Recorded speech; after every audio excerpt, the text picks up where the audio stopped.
Se você, assim como eu, acumula às vezes tecido e principalmente os lisos, você olha e não tem nenhuma ideia do que fazer com eles, no vídeo de hoje eu vou te dar uma ideia para você texturizar, dar um efeito especial, principalmente nos tecidos lisos, e aí sim criar lindas peças com esses tecidinhos. Então, aqui na tábua de passar, é o primeiro passo que a gente vai fazer. A gente vai fazer as marcações aqui no nosso tecido para depois a gente costurar. O que você vai precisar é uma régua que tenha um ângulo de 45 graus e uma régua longa, tá?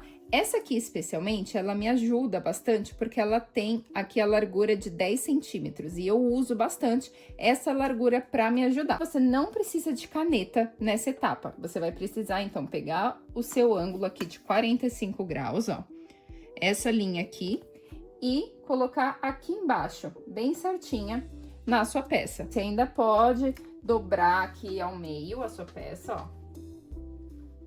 Só vincar aqui com a unha para marcar exatamente o meio da sua peça, tá? E aí você coloca o biquinho aqui da régua bem no centro da sua peça. Seguro a minha régua e eu trago o tecido para cá, ó, abraçando aqui a minha régua. Então, eu tiro a régua e com o ferro quente eu faço aqui a minha primeira marcação. Esse meu pedaço aqui de tecido, ele não é tão grande, então eu consigo fazer aqui tranquilamente na tábua. Se de repente você tá fazendo esse mesmo, né, quer fazer esse efeito, mas com tecido grande, talvez você precise de fazer de repente na cama, né? Um lugar que seja, ou numa mesa, algum lugar que seja maior, tá? Mas aqui, ó, o meu tecido, ele dá do tamanho certinho aqui da minha régua. E aí, o que eu falei pra vocês em relação à largura, é isso aqui, ó. Eu pego, alinho um lado da minha régua, exatamente na linha que eu acabei de fazer. E esse outro lado, eu abraço, ó, o tecido na minha régua. E aí, eu puxo a régua, tiro ela e passo o ferro novamente, fazendo aqui a minha segunda linha. Às vezes, eu trabalho com a marcação dupla. O que que seria? Ó, eu pego a régua, giro ela e aí sim eu venho marcando, deixando dessa forma um espaço entre as minhas linhas de 20 centímetros, tá? Nesse caso aqui, eu vou utilizar o espaço de 10 centímetros mesmo. E isso você vai fazer em todo o seu tecido.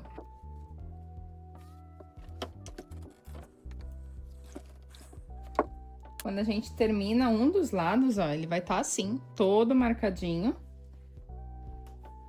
E aí, a gente vai pegar novamente o ângulo aqui de 45 graus. E a gente tinha dobrado o nosso tecido pra cá, tá? Fazendo as marcações. Agora, a gente vai dobrar ele deste lado aqui, ó.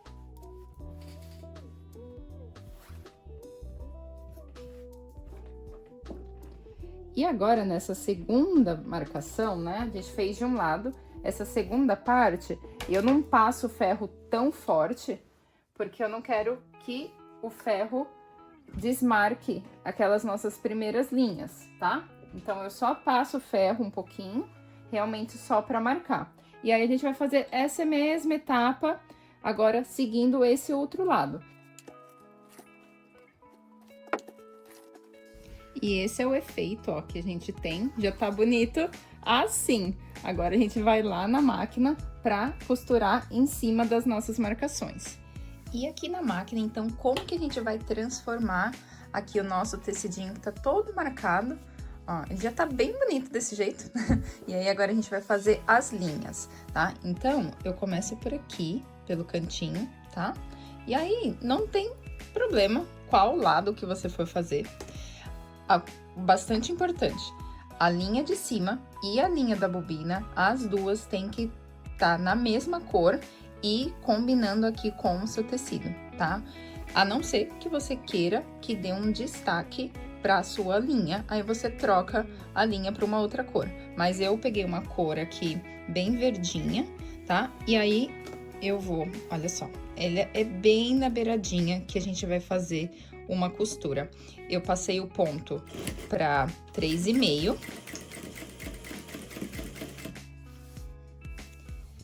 E aí, aqui o nosso trabalho é deixar o tecido bem lisinho e bem em cima da linha que a gente marcou com o ferro. Faz um retrocesso no começo e no final. Ó, vou mostrar aqui pra vocês. Que eu fiz a costurinha, ela até que não ficou tão na beiradinha, ó. Podia até ter ficado mais na beiradinha. Aí, quando a gente abre, ó, a gente vai ter esse efeito aqui, ó. Tá? Os próximos, eu vou fazer um pouquinho mais na beiradinha, pra vocês verem a diferença, ó. Esse aqui. A gente dobra de novo, ó, em cima da linha. E uma coisa que pode te ajudar é aqui, o jeito que você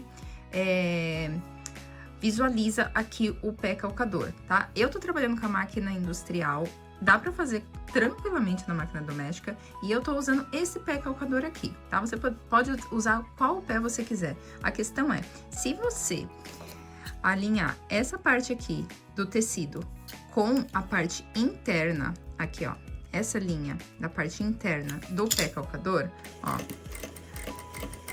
a sua margem vai acabar ficando sempre igual, tá? Você escolhe um ponto e aí o seu olhar vai sempre estar voltado para aquele ponto, tá? Não olha a agulha, fica olhando, na verdade, aqui a linha que você traçou para você manter o seu tecido, tá? E o seu trabalho aqui vai ser segurar o tecido para que ele realmente corra nessa linha que você marcou, tá? No seu olhar. Não é que eu desenhei uma linha aqui, né? Eu tô usando aqui a minha margem com o pé da máquina aqui, ó. Dessa forma, a sua linha vai sair retinha e você vai ter um padrão nas suas linhas. Vamos ver esse aqui. Esse aqui eu fiz mais na beiradinha, ó. E ele fica assim, ó. Ele dá um efeito só de um detalhe aqui. Esse aqui, ele já fica, ó, que você tem que dobrar de um lado ou dobrar de outro. Eu gosto mais assim, eu acho que fica mais bonitinho. Mas esse efeito aqui, você pode fazer com uma margem um pouquinho até maior e fazer um efeito diferente, né? Deixar ele realmente aqui maior. Depois você vai ter, na hora que a gente for passar essa outra linha, aí você tem que escolher se você vai dobrar essas partes aqui para baixo ou para cima, né? Se você quer todas elas dobradinhas na hora que a gente for fazer esse lado aqui, ó, por exemplo, a gente vai virar e vamos passar a costurinha aqui. Aí você tem que decidir se você quer isso aqui viradinho para cima, né? Para ficar mais padronizado, né? Ou se você quer virado para baixo. Um lado, então, ó, já feito, ficou desse jeitinho. A partir de trás fica com a costura embutida, ó. Tá? Então, não precisamos nos preocupar com a parte de trás. E aí, agora a gente vai fazer a mesma coisa, porém, desse outro lado. Agora aqui, eu tenho, ó, dois, né? Duas linhas que eu vou ter que passar por cima. Então, eu vou dobrar. Aí, aqui você vai ter que escolher se você quer essas linhas que a gente já fez viradas, né, tombadas para baixo ou para cima. Se você ficar fazendo, ó, uma para baixo, uma para cima, você vai acabar se confundindo. Porque, por exemplo, essa aqui que tá para baixo, na próxima linha que você for fazer, você também tem que deixar para baixo. Essa aqui, você também teria que deixar para cima. Então, eu não aconselho você fazer uma para baixo e uma para cima, porque vai confundir, tá? Ou deixa tudo para baixo, ou deixa tudo para cima. E a minha dica aqui é que você deixe para baixo. Só por uma questão de... A gente vai estar aqui na máquina, ó. E aí, é mais fácil pra gente tombar a costura aqui pra baixo, tá? porque a nossa máquina vai estar costurando desse jeito, né? Então, é mais fácil você tombar a costurinha aqui pra baixo, ó. E a costura segue, tá? Do que você manter ela pra cima. Então, tomba sempre as suas costurinhas pra baixo e segue esse padrão, todas as linhas. E, ó, nosso trabalho tá começando aqui a criar forma dos dois lados, ó, tá? Então, vai ficar assim. Agora, eu vou fazer a próxima, e é aquilo que eu falei pra vocês, ó. A costurinha, eu fiz desse jeito. E fiz todos virados pra baixo. Então, aqui, mais uma vez, ó. Vou virar todos pra baixo. Pra depois ficar aqui, ó, bem bonitinho, tá? Porque se você faz, ó, esse aqui pra baixo, esse aqui pra cima, essa costura fica torta, tá? Não fica legal. Então, são detalhes, mas que eu tô falando aqui pra vocês pra ficar bem bonito o seu trabalho, tá?